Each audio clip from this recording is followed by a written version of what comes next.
Mr. Moderator, Reverend Cleave, brothers and sisters, friends, and I see some enemies.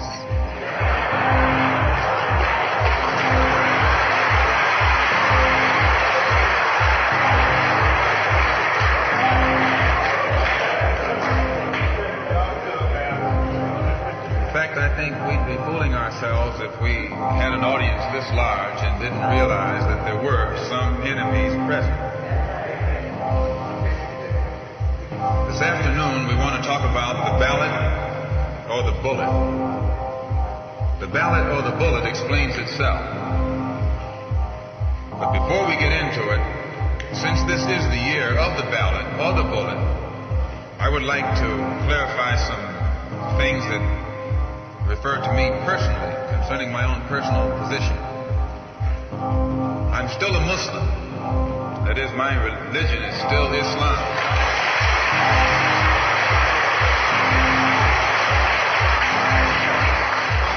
My religion is still Islam. I still credit Mr. Muhammad for what I know and what I am. He's the one who opened my eyes.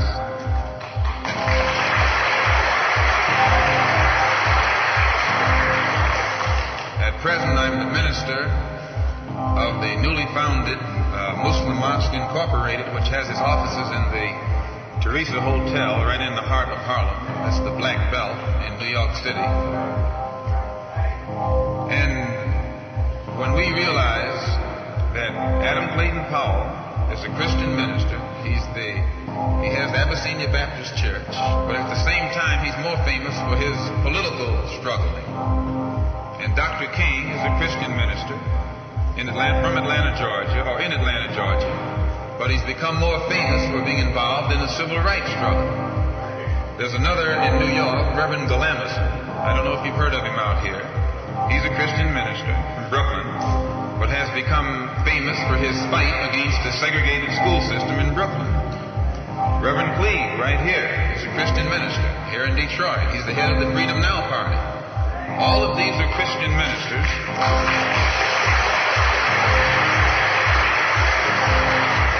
All of these are Christian ministers, but they don't come to us as Christian ministers. They come to us as fighters in some other category. I'm a Muslim minister. The same as they are Christian ministers, I'm a Muslim minister. And I don't believe in fighting today in any one front, but on all fronts.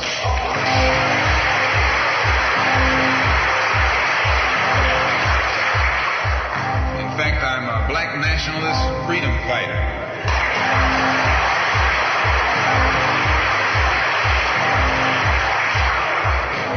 Islam is my religion, but I believe my religion is my personal business.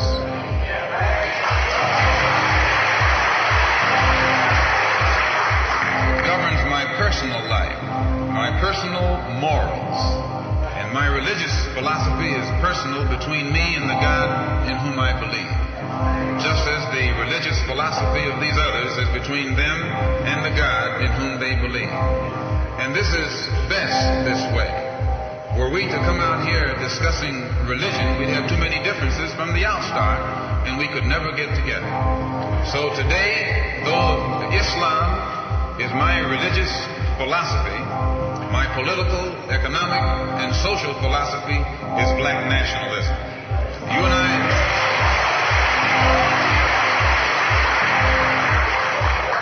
As I say, if we bring up religion, we'll have differences, we'll have arguments, we'll never be able to get together. But if we keep our religion at home, keep our religion in the closet, keep our religion between ourselves and our God, but when we come out here, we have a fight that's common to all of us against the enemy who is common to all of us.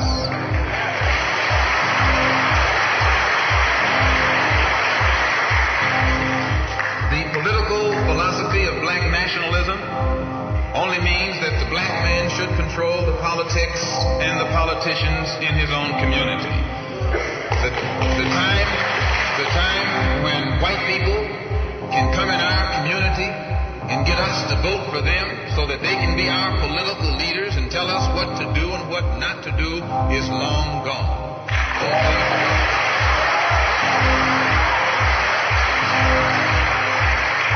By the same token, the time when that same white man, knowing that your eyes are too far open, can send another Negro into the community, get you and me to support him so he can use him to lead us astray, those days are long gone.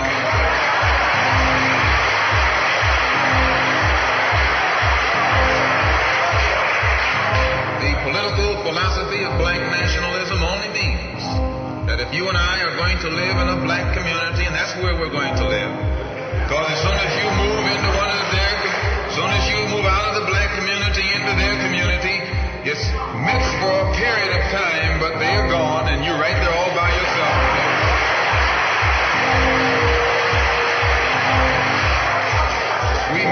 We must understand the politics of our community, and we must know what politics is supposed to produce. We must know what part politics play in our lives. And until we become politically mature, we will always be misled, led astray, or deceived or maneuvered into supporting someone politically who doesn't have the good of our community at heart. So the political philosophy of black nationalism only means that we will have to carry on a political program of re-education to open our people's eyes, make us become more politically conscious, politically mature. And then we will, whenever we get ready to cast our ballot, that ballot will be cast for a man of the community who has the good of the community at heart.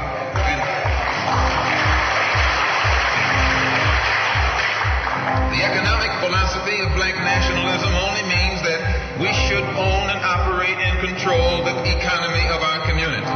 You would never find, you can't open up a black store in a white community. White man won't even patronize you. And he's not wrong. He got sense enough to look out for himself. And it's you who don't have sense enough to look out for yourself.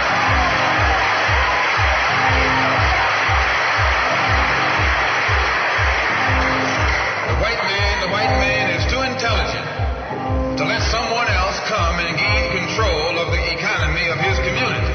But you will let anybody come in and control the economy of your community. Control the housing, control the education, control the jobs, control the businesses under the pretext that you want to integrate. No, you're out of your mind.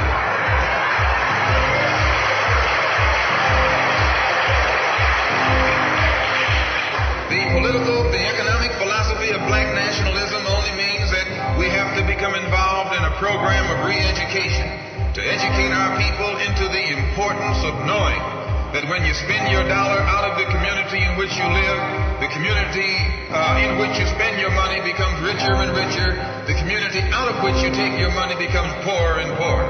And because these Negroes who have been misled, misguided, are breaking their necks to take their money and spend it with the man. The man is becoming richer and richer, and you're becoming poorer and poorer.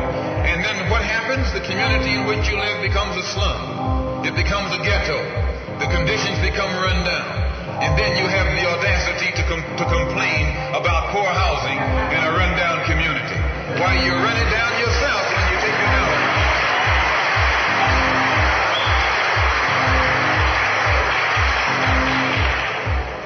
And you and I are in a double trap, because not only do we lose by taking our money someplace else and spending it, when we try and spend it in our own community, we're trapped because we haven't had sense enough to set up stores and control the businesses of our community.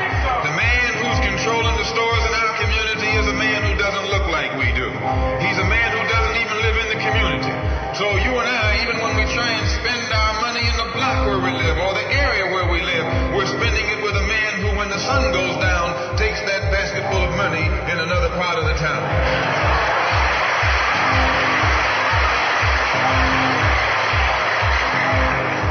So we're trapped, double trapped, triple trapped. Anywhere we go, we find that we're trapped. And every kind of solution that someone comes up with is just another trap. But the political and economic philosophy of black nationalism, the economic philosophy of black nationalism shows our people the importance of setting up these little stores and developing them and expanding them into larger operations. Woolworth didn't start out big like they are today. They started out with a dime store.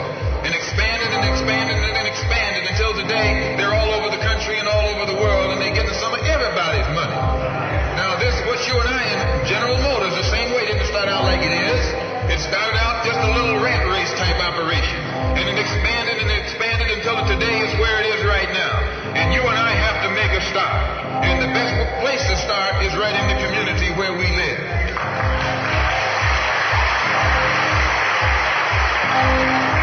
So our people not only have to be re-educated to the importance of supporting black business, but the black man himself has to be made aware of the importance of going into business.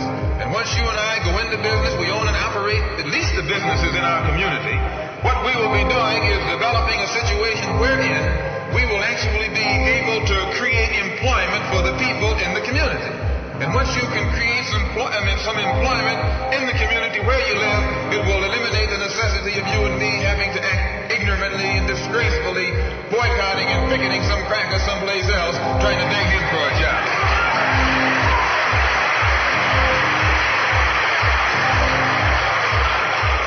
Anytime you have to rely upon your enemy for a job, you're in bad shape. And he is your enemy. Anything, you wouldn't be in this country if some enemy hadn't kidnapped you and brought you here.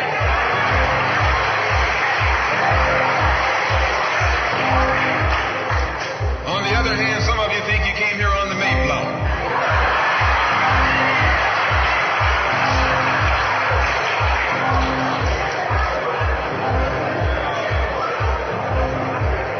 So as you can see, brothers and sisters, today, this afternoon, it's not our intention to discuss religion. We're going to forget religion. If we bring up religion, we'll be in an argument. And the best way to keep away from arguments and differences, as I said earlier, put your religion at home, in the closet. Keep it between you and your God. Because if it hasn't done anything more for you than it has, you need to forget it anyway.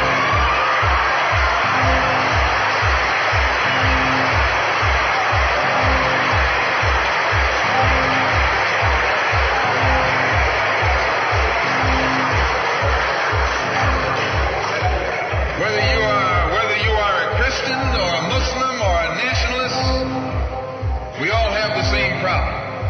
They don't hang you because you're a Baptist, they hang you because you're black.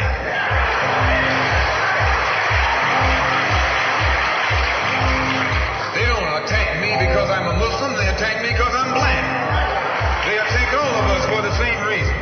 All of us catch hell from the same enemy. We're all in the same bag, in the same boat. We suffer political oppression, economic exploitation, and social degradation. All of them from the same enemy. The government has failed us. You can't deny that. Anytime you live in the 20th century, 1964, and you walking around here singing, "We shall overcome," the government has failed.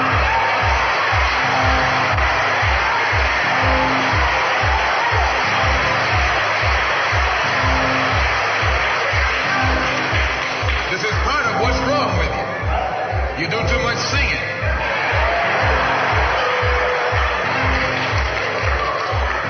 Today it's time to stop singing and start swinging.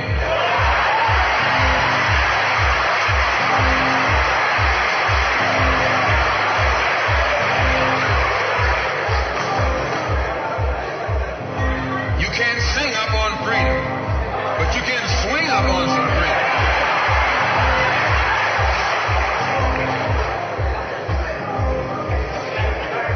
Cassius Clay can sing, but singing didn't help him to become the heavyweight champion of the world. Swinging helped him.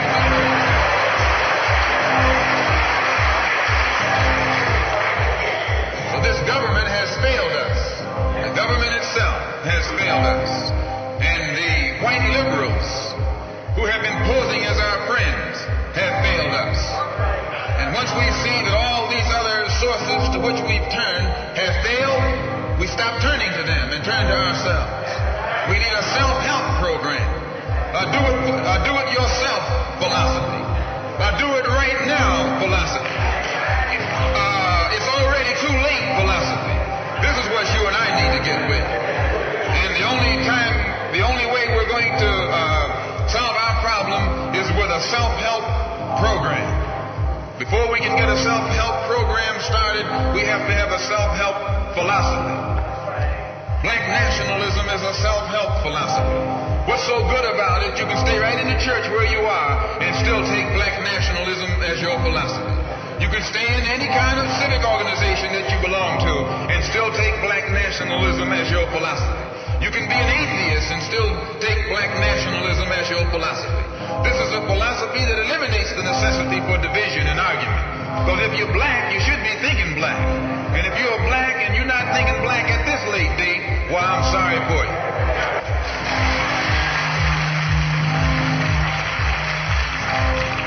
Once you change your philosophy, you change your thought pattern. Once you change your thought pattern, you change your attitude. Once you change your attitude, it changes your behavior pattern. And then you go on into some action. As long as you got a sit-down philosophy, you'll have a sit-down thought pattern. And as long as you think that old sit-down thought, you'll be in some kind of sit-down action. They'll have you sitting in everywhere. It's not so good to refer to what you're going to do as a sit-in. That right there castrates you. Right there it brings you down. What goes with it? Think of the image of someone sitting. An old woman can sit. An old man can sit. A chump can sit. A coward can sit. Anything can sit. Well, you and I have been sitting long enough, and it's time today for us to start doing some standing and some fighting to back that up.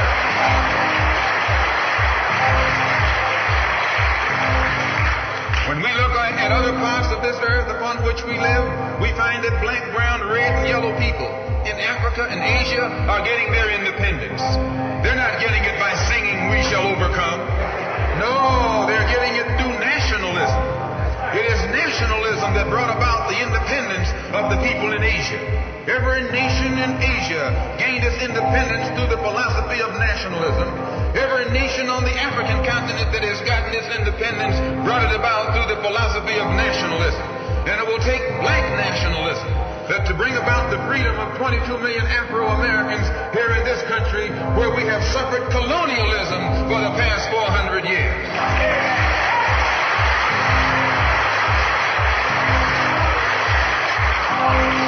America is just as much a colonial power as England ever was. America is just as much a colonial power as France ever was. In fact, America is more so a colonial power than they, because she's a hypocritical colonial power behind it.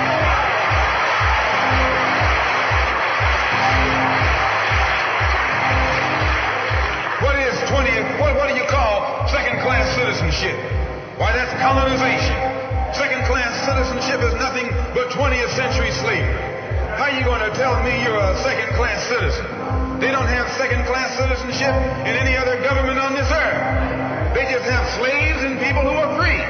Well, this country is a hypocrite. They try and make you think they set you free by calling you a second-class citizen.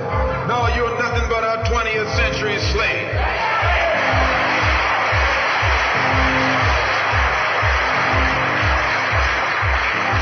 Just as it took nationalism to remove colonialism from Asia and Africa, it'll take black nationalism today to remove colonialism from the backs and the minds of 22 million Afro-Americans here in this country. And 1964 looks like it might be the year of the ballot or the bullet.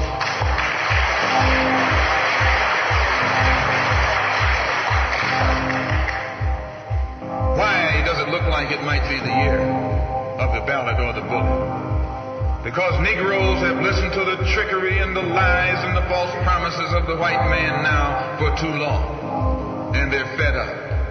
They've become disenchanted. They've become disillusioned. They've become dissatisfied. And all of this has built up frustrations in the black community that makes the black community throughout America today more explosive than all of the atomic bombs the Russians can ever invent. Whenever you got a racial powder keg sitting in your lap, you're in more trouble than if you had an atomic powder keg sitting in your lap. When a racial powder keg goes off, it doesn't care who it knocks out the way. Understand this, it's dangerous. And in 1964, this seems to be the year. Because what can the white man use now to fool us? put down that march on Washington, and you see all through that now. He tricked you, had you marching down to Washington.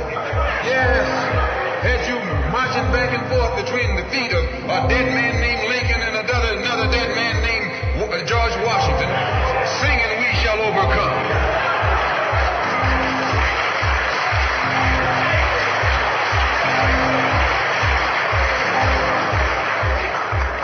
He made a chump out of it. He made a fool out of it.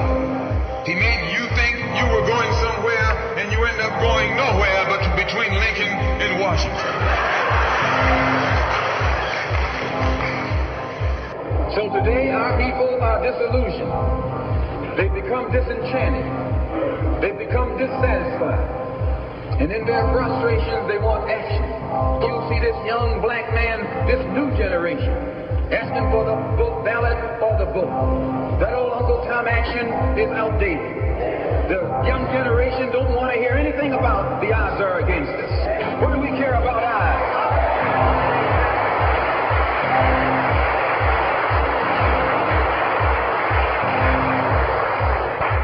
When this country here was first being founded, there were 13 colonies. The whites were colonized. They were fed up with this taxation without representation. So some of them stood up and said, liberty or death. Though I went to a white school over here in Mason, Michigan, the white man made the mistake of letting me read his history books. He made the mistake of teaching me that Patrick Henry was a patriot, and George Washington wasn't nothing nonviolent about old Pat or George Washington.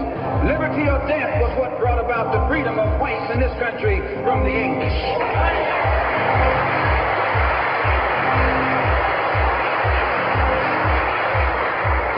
They didn't care about the arts, why they faced the wrath of the entire British Empire. And in those days, they used to say that the British Empire was so vast and so powerful when the sun would never set on it. This is how big it was. Yet these 13 little scrawny states, tired of taxation without representation, tired of being exploited and oppressed and degraded, told that big British Empire, liberty or death. And here you have 22 million Afro-Americans, black people today, catching more hell than Patrick Henry ever saw.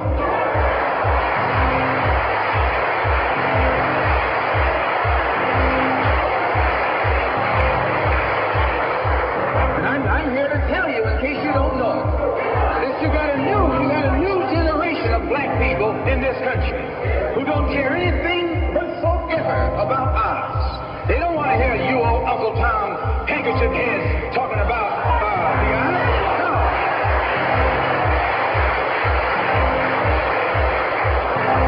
This is a new generation.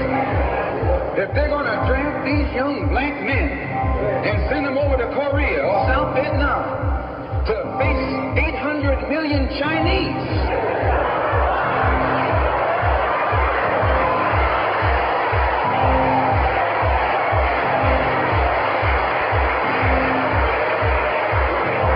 If you're not afraid of those odds, you shouldn't be afraid of these odds.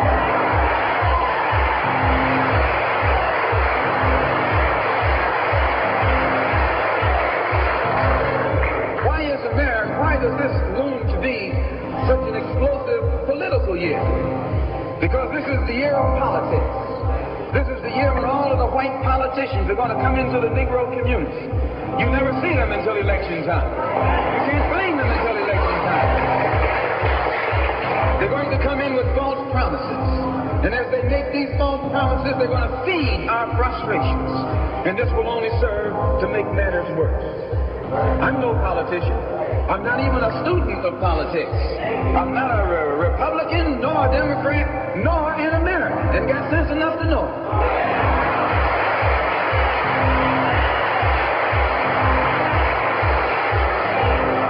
I'm one of the 22 million black victims of the Democrats.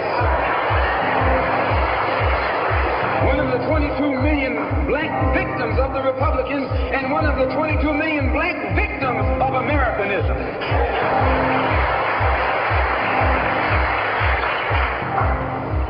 And when I speak, I don't speak as a Democrat or a Republican. I speak as a victim of America's so-called democracy. You and I have never seen democracy. All we've seen is hypocrisy.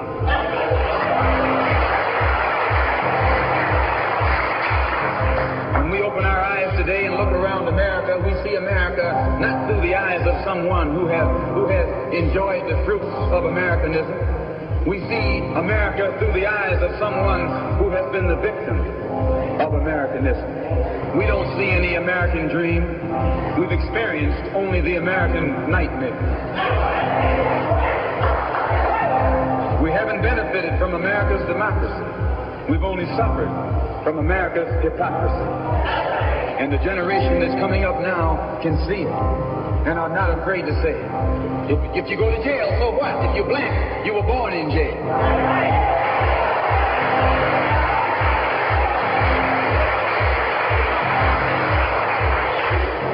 If you're black, you were born in jail. In the North as well as the South. Stop talking about the South.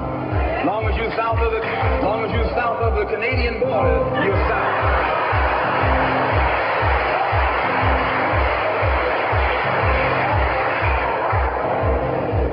Governor Wallace, a Dixie governor.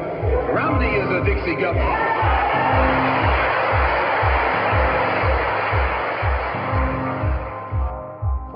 22 million black victims of Americanism are waking up, and they're gaining a new political consciousness, becoming politically mature.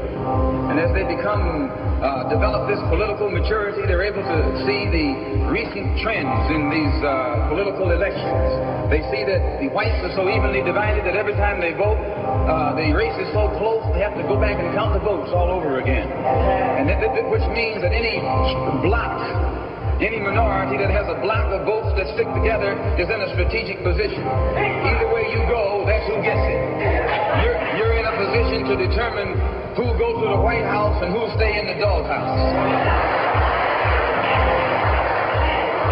You're the one who has that power. You can keep Johnson in Washington, D.C., or you can send him back to his Texas cotton patch.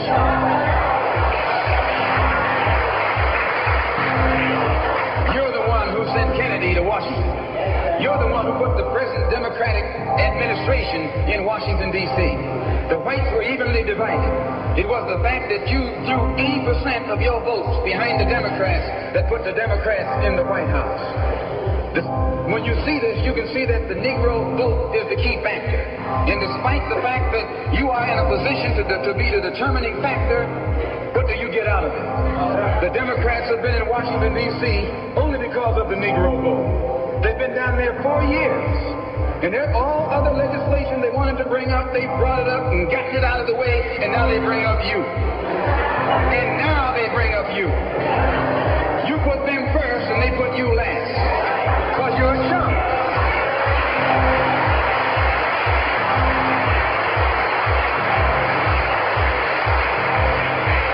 A political chump. In Washington, D.C., in the House of Representatives, there are 257 who are Democrats. Only 177 are Republicans. In the Senate, there are 67 Democrats. Only 33 are Republicans. The party that you backed controls 2/3 of the House of Representatives in the Senate, and still they can't keep their promise to you, because you're a chump.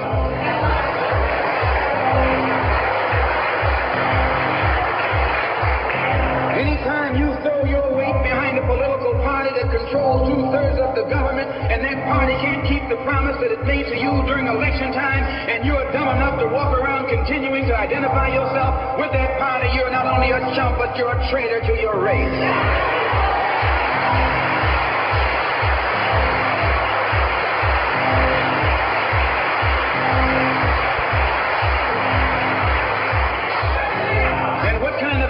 Do they come up with? They try and pass the buck to the Dixiecrats. Now, back during the days when you were blind, deaf, and dumb, ignorant, politically immature, naturally you went along with that. But today, as your eyes come open and you develop political maturity, you're able to see and think for yourself. And you can see that a Dixiecrat is nothing but a Democrat in disguise. You look at the structure of the government that controls this country. It's controlled by 16 senatorial committees and 20 congressional committees. Of the 16 senatorial committees that run the government, 10 of them are in the hands of Southern segregationists.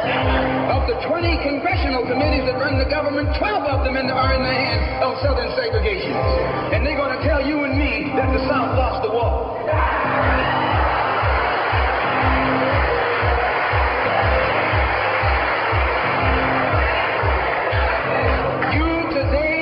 Are in the hands of a government of segregationists, racists, white supremacists, who belong to the Democratic Party but disguise themselves as Dixiecrats. Dixiecrat is nothing but a Democrat. Whoever runs the Democrats is also the father of the Dixiecrats, and the father of all of them is sitting in the White House.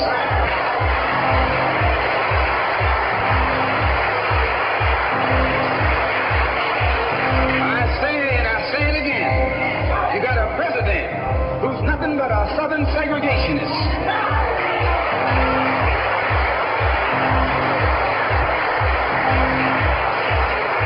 From the state of Texas. They'll lynch you in Texas as quick as they'll lynch you in Mississippi. Only in Texas they lynch you with a Texas accent. In Mississippi they lynch you with a Mississippi accent. The first thing the cracker does when he comes in power, he takes all the Negro leaders and invites them for a coffee to show that he's all right. And those Uncle Toms can't pass up the coffee.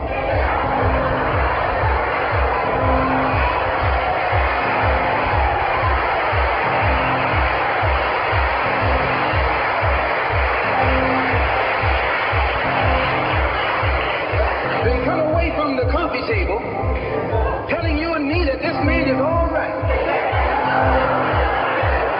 Because he's from the South. And since he's from the South, he can deal with the South. And look at the logic that they're using. What about Eastland? He's from the South. Make him the president. If Johnson is a good man because he's from Texas, and being from Texas will enable, if Johnson is a good man because he's from Texas, and being from Texas will enable him to deal with the South, Eastland can deal with the South better than Johnson. Oh, I say, you've been misled. You've been had. You've been took.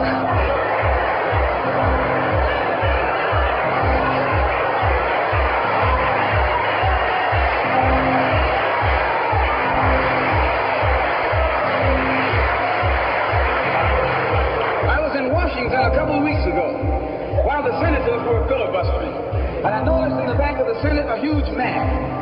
And on this map, it showed the distribution of Negroes in America. And surprisingly, the same senators that were involved in the filibuster were from the states where there were the most Negroes. Why were they filibustering the civil rights legislation? Because the civil rights legislation is supposed to guarantee voting rights to Negroes in those states. And those senators from those states know that if the Negroes in those states can vote, those senators are down the drain.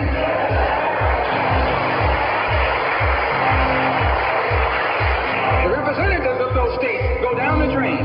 And in the Constitution of this country, it has a stipulation wherein whenever the voting rights of people in a certain district are violated, then the representative who's from that particular district, according to the Constitution, is supposed to be expelled from the Congress. Now, if this particular aspect of the Constitution was enforced, why, you wouldn't have a cracker in Washington, D.C.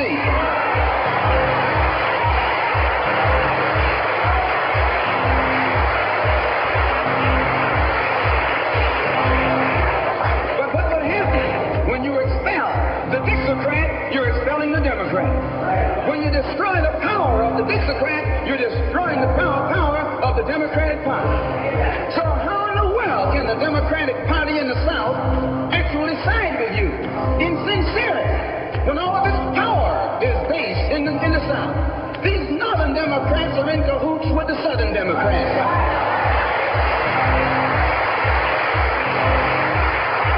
They're playing a giant con game.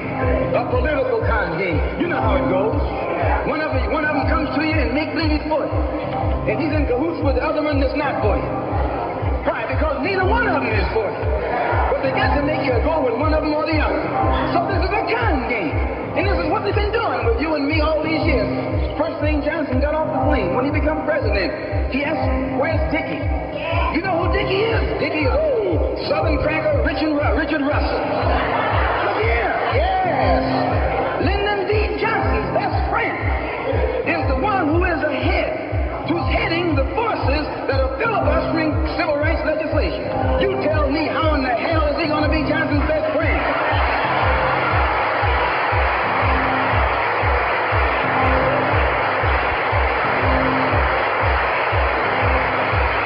How can Johnson be his friend and your friend too? No, that man is too tricky, especially if his friend is still old Dickie.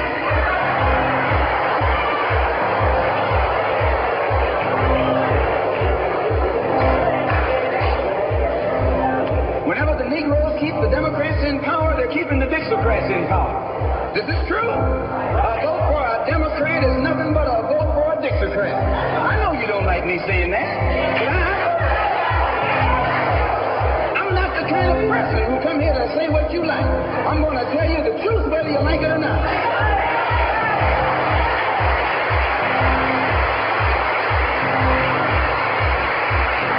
Up here in the North, you have the same thing. The Democratic Party don't do it. They don't do it their way. They got a thing that they call gerrymandering. They maneuver you out of power. Even though you can vote, they fix it so you're voting for nobody. They got you going and coming. In the South, they're outright political wolves. In the North, they're political foxes. A fox and a wolf are both canine. Both belong to the dog family.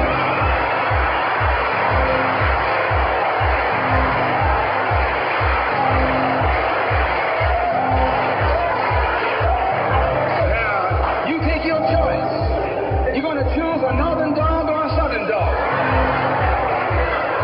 Because either dog you choose, I guarantee you, you'll still be in the doghouse.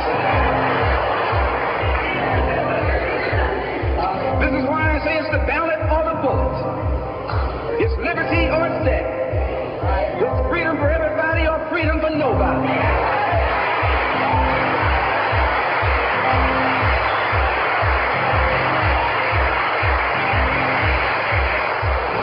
America today finds herself in a unique situation. Historically, revolutions are bloody. Oh, yes, they are. They have never had a bloodless revolution or a nonviolent revolution. That don't happen even in Hollywood.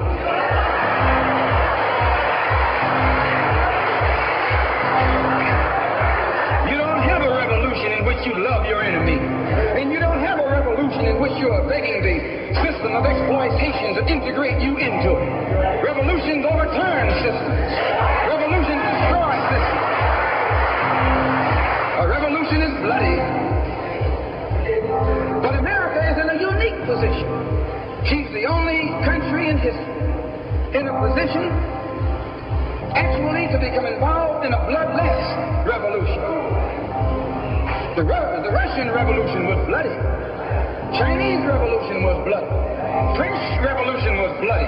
Cuban Revolution was bloody. And there was nothing more bloody than the American Revolution. But today, this country can become involved in a revolution that won't take bloodshed. All she's got to do is give the black man in this country everything that's due. Everything.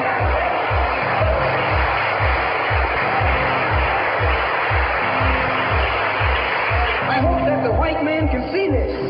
Because if you don't see it, you're finished. If you don't see it, you're going to become involved in some action in which you don't have a chance. And we don't care anything about your atomic bomb. It's useless. Because other countries have atomic bombs. When 2 or 3 different countries have atomic bombs, nobody can use it. So it means that the white man today is without a weapon. If you want some action, you got to come on down to earth. And there's more black people on earth than there are white people.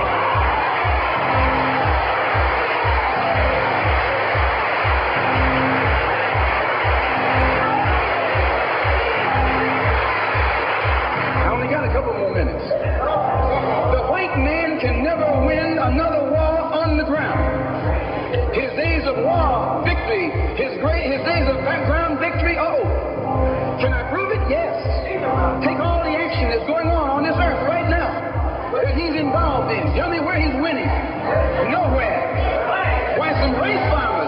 some rice farmers, some rice eaters, ran him out of Korea. Yes, they ran him out of Korea.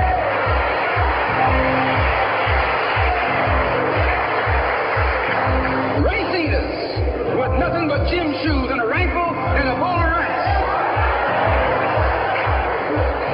Took him and his tanks and his napalm and all that other action he's supposed to have and ran him across the Yalu. Why? Because the day that he can win on the ground is past. Up in French Indochina, those little peasants, rice growers, took on the might of the French army and ran all the Frenchmen. You remember Dien Bien Phu?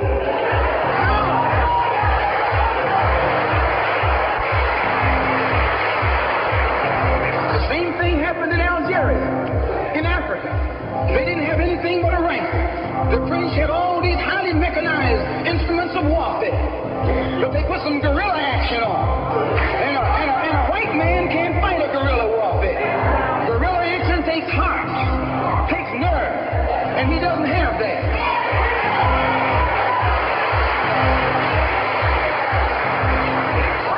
He's brave when he's got tanks. He's brave when he's got planes. He's brave when he's got bombs. He's brave when he got a whole lot of company along with him. But you take that little man from Africa and Asia, turn him loose in the woods with a blade.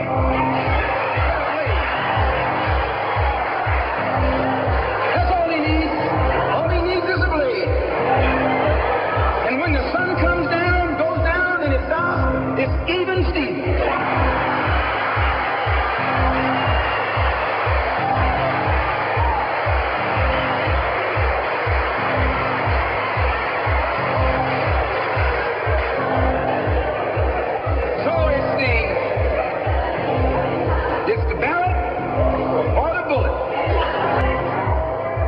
Today our people can see that we're faced with a government conspiracy. This government has failed us. The senators who are filibustering concerning your and my rights, that's the government. Don't say it's Southern senators, this is the government. This is the government filibuster. It's not a segregationist filibuster. It's a government filibuster. Any kind of activity that takes place on the floor of the Congress or the Senate, that's the government. Any kind of dilly-dallying, that's the government. Any kind of pussyfooting, that's the government. Any kind of act that's designed to delay or deprive you and me right now of getting full rights, that's the government that's responsible. And anytime you find the government involved in a conspiracy to violate the citizenship or the civil rights of a people, then you are wasting your time going to that government expecting redress. Instead, you have to take that government to the World Court and accuse it of genocide and all of the other crimes that it is guilty of today.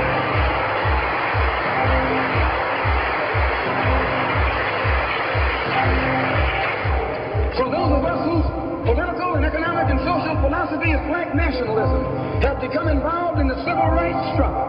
We have injected ourselves into the civil rights struggle, and we intend to expand it from the level of civil rights to the level of human rights. As long as you fight it on the level of civil rights, you're under Uncle Sam's jurisdiction.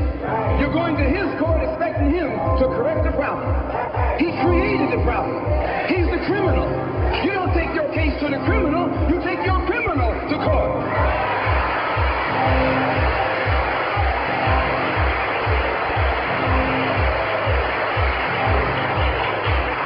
When the government of South Africa began to trample upon the human rights of the people of South Africa, they were taken to the UN. When the government of Portugal began to trample upon the rights of our brothers and sisters in Angola, it was taken before the UN. Why, even the white man took the Hungarian question to the UN, and just this week, Chief Justice Goldberg was crying over 3 million Jews in Russia about their human rights, charging Russia with violating the UN Charter because of its mistreatment of the human rights of Jews in Russia. Now you tell me, how can the plight of everybody on this earth reach the halls of the United Nations if you have 22 million Afro-Americans whose churches are being bombed,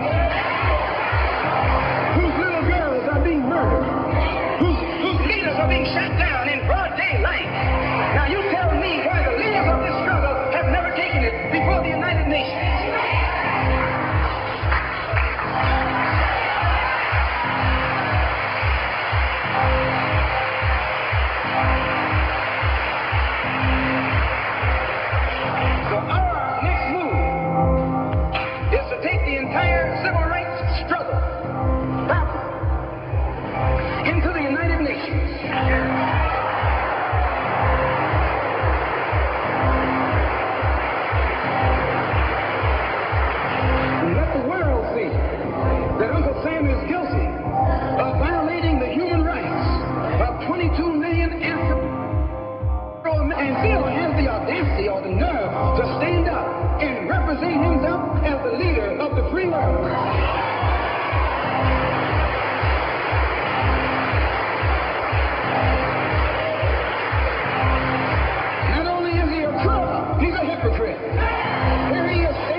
finger at other countries.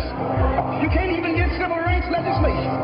And this man has got the nerve to stand up and talk about South Africa, or talk about Nazi Germany, or talk about Portugal. No more days like those.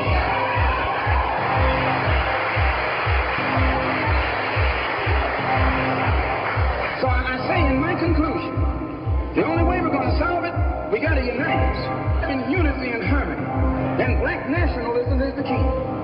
How are we going to overcome the tendency to be at each other's throats that always exists in our neighborhood? And the reason this tendency exists, the strategy of the white man has always been divide and conquer. He keeps us divided in order to conquer us. He tells you I'm for separation and you for integration and keep us fighting with each other. No, I'm not for separation and you're not for integration. What you and I are for is freedom.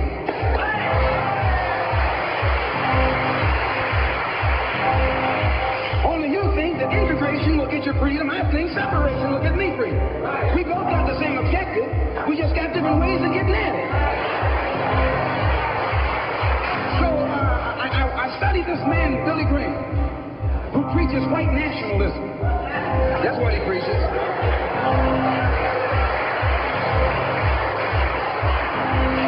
I say that's what he preaches.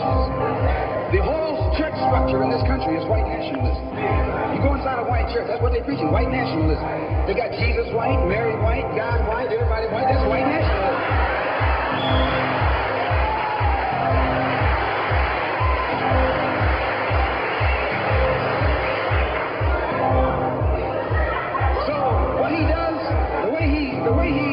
The way he circumvents the jealousy and envy that he ordinarily would incur among the heads of the church. Whenever you go into an area where the church already is, you're going to run into trouble. Because they got that thing, what you call it, syndicated. So they got a syndicate, just like the racketeers have. I'm going to say what's on my mind, because the church has already, the preachers already proved to you that they got a syndicate.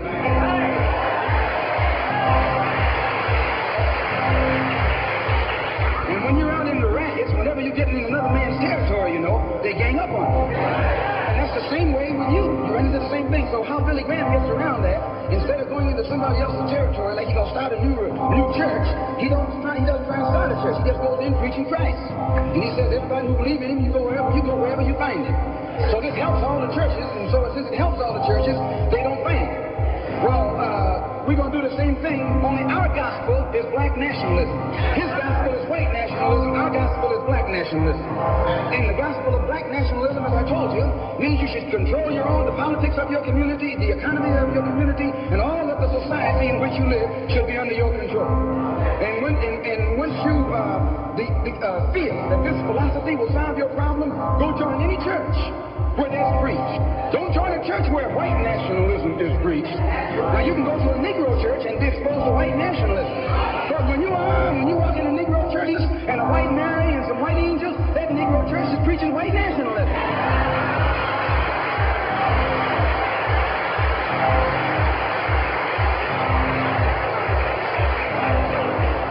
But when you go to a church and you see the pastor of that church with a philosophy and a program that's designed to bring black people together and elevate black people, join that church. Join that church.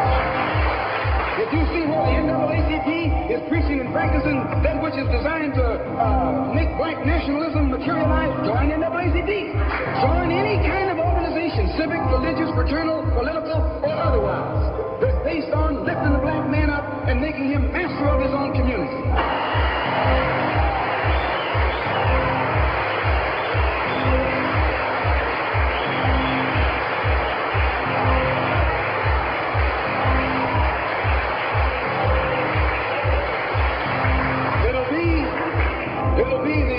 The ballot, or it'll be the book. It'll be liberty, or it'll be death. And if you're not ready to pay that price, don't use the word freedom in your vocabulary. One more thing. I was on a program in Illinois recently with Senator Paul Douglas, a so-called liberal, so-called Democrat, so-called white man. At which time he told me that our African brothers were not interested in us now. He said the Africans aren't interested in the American Negro. I knew he was lying. But during the the next 2 or 3 weeks, it's my intention and plan to make a tour of our African homeland. And I hope that when I come back, I'll be able to come back to let you know how our African brothers and sisters feel toward us.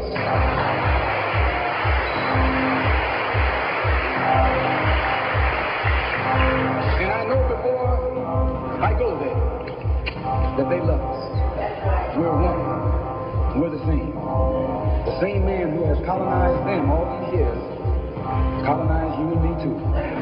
All these years. And all we have to do now is wake up and work in unity and harmony, and the battle will be over. I want to thank the Freedom Now Party and the Goal. I want to thank Milton and Richard Henry for inviting me here this afternoon, and also Reverend Blake.